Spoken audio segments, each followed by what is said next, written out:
Welcome back, everybody. This is JenSandwiches, here to take another bite out of Zombie Exodus Safe Haven. We just escaped the school, and we're standing around in the parking lot like idiots, deciding who gets to go in what car, and who gets to even come with us, when we really should just be running away. So that's what we were doing.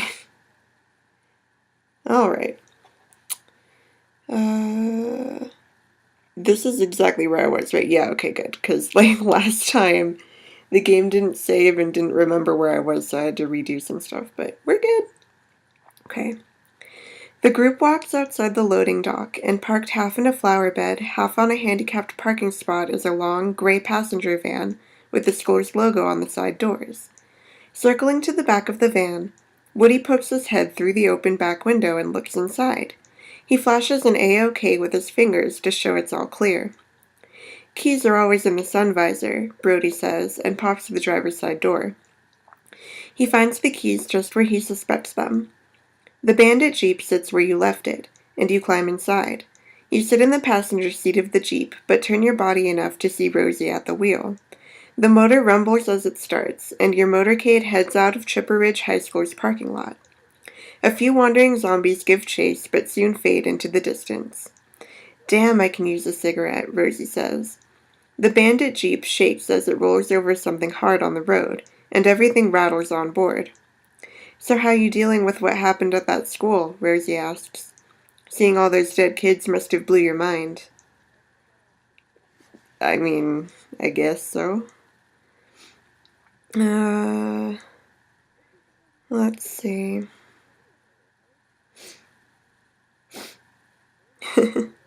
There are so many options.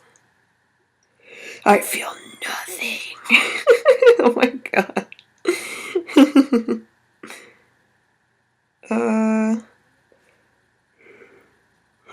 I think I like this option. If that school is an example of what this outbreak can do, I'm scared of what's coming next. We can survive, I got no doubt, Rosie says. This group is solid. Is it solid, Rosie? With you in it, I'm not so sure. Is that how you felt about Dylan's? You ask. Come to think of it, yeah. Rosie bites her lip and wrinkles her nose. But you gotta understand, I just got off some calm-me-down drugs, and Dylan was like a god to me. He busted me from that place and gave me a purpose instead of trying to figure out a way to smuggle in weed to a crazy person. Okay, but how? What is wrong with her? How is she crazy? She seems fairly normal. I mean, my character has paranoia or something because I keep seeing shit, so I don't think she's that bad. As you reach the halfway point to your home, you spot a trail of thick, black smoke rising in the air from a group of homes near where you live. A thin column of gray pours up from a single area, likely the source of a fire. Nearing your neighborhood, you see traffic has died down, except for military vehicles or stray cars racing at high speed. The presence of the infected has increased dramatically, like an undead convention has arrived in town. The dark of night hides them from sight, and the few who chase your bandit Jeep give up when a new target crosses their paths. Stores are all closed along the way, locked behind metal gates or covered in boards and plywood. Random fires and bodies of the dead make your neighborhood resemble a war zone. Nightfall doesn't remind you of home. What the fuck happened? As you stop at a red light, a man and woman burst from the backyard of a townhome, their faces covered in dirt, splashes of blood on their clothes. He carries a baseball bat, while she holds a rifle. They spot your bandit Jeep, turn, and run from where they came. You scan the area to see if some threat has appeared, but you are the only one on the street. The light turns green, and you continue your way home. Why are we even following traffic signals anymore? Are there even any cars driving around? What day of the apocalypse is it? Okay, what day is it?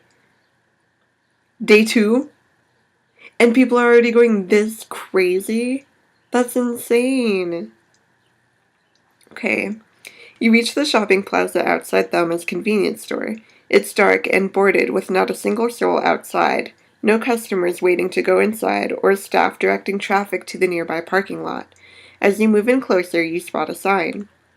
Thelma's is closed until further notice. Thank the looters and thieves when you run out of food. May the righteous live and the rest burn in hell. Jeez. In the middle of the road sits a trio of cars lined up lengthwise from bumper to bumper, blocking any travel past them.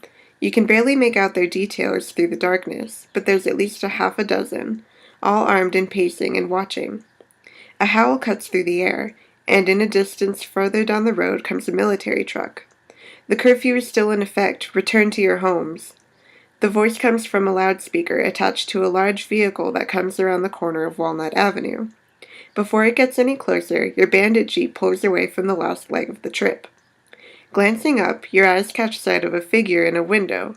Tall, cloaked in a trench coat, his hand extended in the shape of a gun. You know this man, but you turn your gaze away.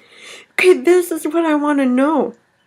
So this guy that I'm seeing real, like, in your guys' playthroughs, did you see this trench coat guy, or is it just me because I picked that I see things?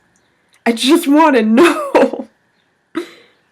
Nearer to your house now, you watch as a blanket of black smoke billows over houses and the acrid scent of burning wood and metal spreads with it.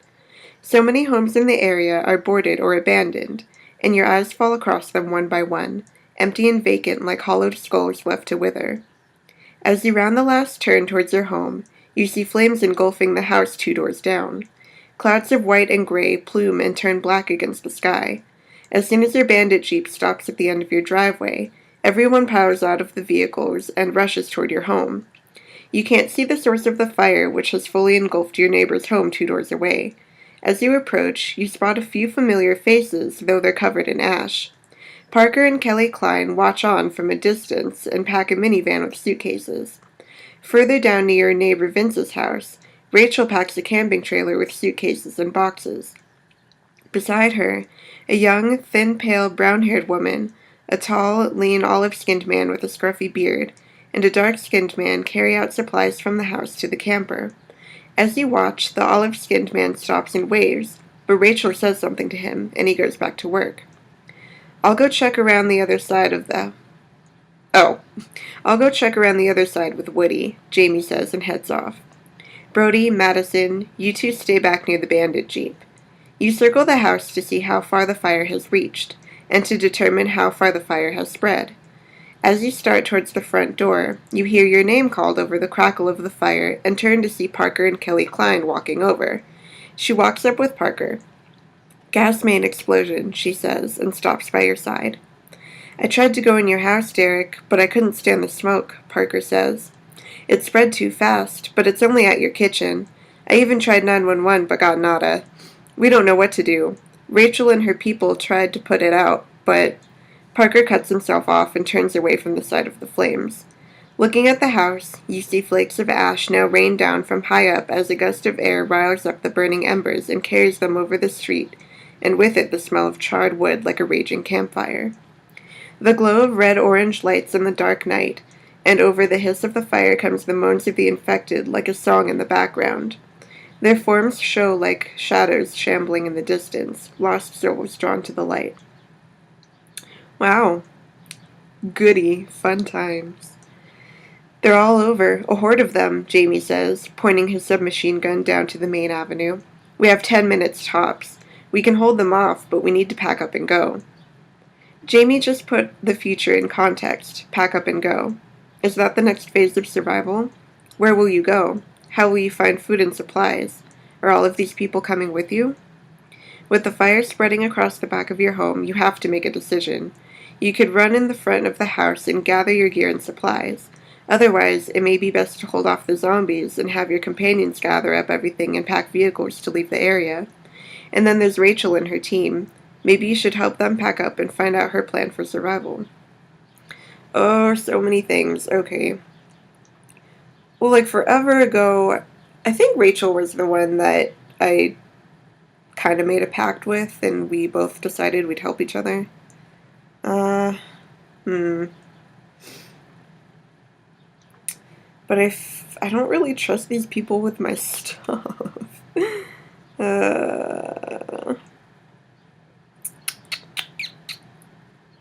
Oh my gosh, I don't know.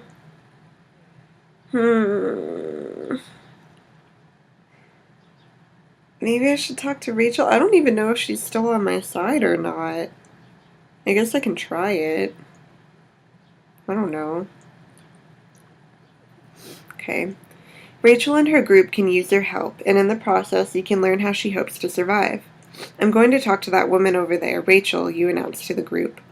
Jamie steps in the direction of the incoming infected. Woody, why don't you head inside Derek's house and get gear and supplies? I'll deal with the zombie horde. That Jeep's 50 cal will come in handy now. The twins can get ready to pack up our vehicles. Rachel has proved herself resourceful and offered to work with you to survive during the outbreak. This will be an opportunity to learn more about her. You cross the narrow street to the front of Vince's house, and as you step close to the camping trailer, the olive-skinned man who waved before lays a cardboard box marked provisions and greets you.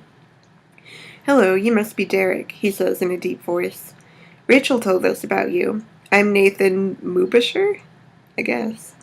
Tall and lean, he has a scruffy beard, strong jaw, and piercing brown eyes, and wears expensive dress pants and a tailored shirt with the sleeves rolled past his elbows.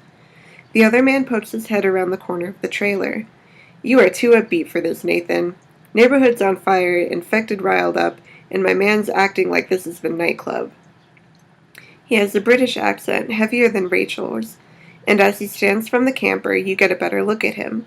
He's taller than Nathan, with tribal tattoos over his arms that continue up the short sleeves of his shirt, and he has a nasty scar along his left cheek. My friend from Kingston is Benjamin, Nathan says with a laugh. Benjamin frowns and shakes his head. I said I lived in Kingston upon Hull, or just Hull, and I was born in London. I'm as American as you now. Rachel and the other woman step out of Vince's home, each carrying large metal suitcases. They slide them into the side of the trailer and then join their friends at the back with you. So you made it home. Glad to see it. I feared something happened, but had faith in your abilities, Rachel says. Have you and this shy What? Huh? I don't know. Have you and this shy temptress is Bailey? The other woman pushes aside a few locks of her long brown hair to show her pale skin and dark blue eyes like ocean waters at night. She has a fairly short nose, which is suitable for her face with thin lips that almost disappear until she smiles. The four continue packing the trailer. Benjamin forces the trunk into the back. Nathan ties down a canvas window poking out.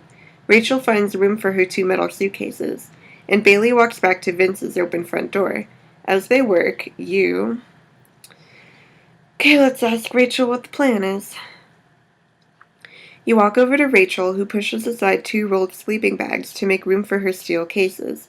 She looks flustered and tired, not the Rachel you saw earlier today. This happened far too soon, she says, and looks over at your house. I thought we'd be fine here for at least another day or so, what with the military rounding up the infected. But it's all falling fast. Electricity went down an hour ago, water stopped running, and the virus is spreading too fast. Time to move on. Rachel lifts her feet and kicks the suitcase in frustration. Damn it, it's all going to hell. If I had a few more days, I could get more supplies. As it stands, we have maybe a week's worth of food. As Rachel continues to pack, you ask,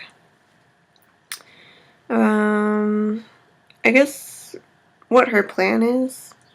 Because I think it's kind of obvious who some of the people are. I mean, the other British guy is probably her brother or cousin or some sort of relative, and then Nathan would be his boyfriend, and Bailey, I don't know, some girl.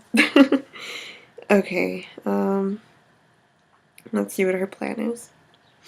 Rachel leans against the side of the camper and takes a sip of water from a bottle.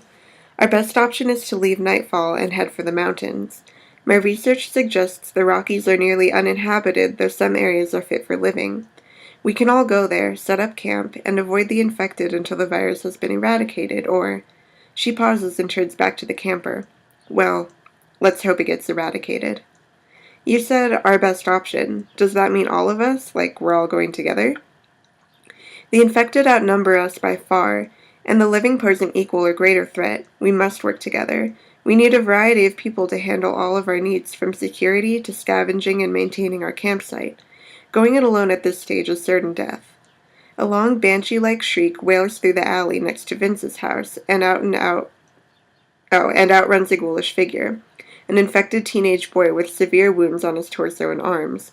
A portion of flesh has been torn off his chest plate, and his organs pulse and gyrate in the chasm. Before you can react, Rachel yanks a pistol from under her shirt where a holster hangs from her belt. She rotates and fires, emptying the magazine into the zombie boy's head. "Shut up!" Rachel yells at the fallen zombie. Me. The repeated clicks of the hammer sound from the empty gun. Ben walks over and touches her arm, and she lowers the gun. "Okay, everyone, let's finish packing and go," Nathan says. "I'm going to check on the others to see if they're ready to go," you say to Rachel's group. You start back towards your house, catching sight of the ever-growing mushroom cloud above it. Approaching your group, you spot movement from the back of a vintage sedan, a two-tone red and tan classic Chevy with the top down. In the front seat, an older woman with gray hair sits in the passenger seat, but from the back of the car comes a young man in his late 20s or early 30s. He wears a gray muscle shirt and tight-fitting black jeans and cowboy boots. His hair is swept back like a 50s rocker, and a thin gold chain hangs from his neck. "Is that your house over there, the one on fire? Any way I can help?" "Mind your manners, boy, and introduce us," the woman snaps. The man walks up to you and extends his hand. He has bright green eyes the color of ivy, and he speaks with the hint of an Irish accent. "Name's Riley. That beautiful lady is my ma, Nora." "We were going by and saw the place on fire," Nora says and raises a metal cane pointing at the house. "I used to live round here on Aspen Street. House with the willow tree in front. You remember that house? It belonged to an old man named Russell, a rumored criminal." Nora continues. "Now I know this ain't none of our business, but we had to stop to see if anyone was inside that needed help. Thankfully, no one was." From down the street comes the furious howl of the infected and the clatter of gunfire. Someone shouts for help, and you turn away from the two strangers and hasten back to your group. You make it back to the front of your house, and Brody, Madison, and Woody have been joined by Kelly and Parker, who all now pack multiple vehicles, including a Volkswagen minibus. It has rounded edges and numerous windows, all blocked from the inside by thick blankets, except for the windshield and two front side windows. Okay. Well, I know this one's a little shorter than last one, but I think I'm going to end it here. Because, it looks like we've got a lot left to do, and yeah. So, I'm just going to continue it in the next one. Thank you guys once again for sticking with me, and I'll see you all later. Bye!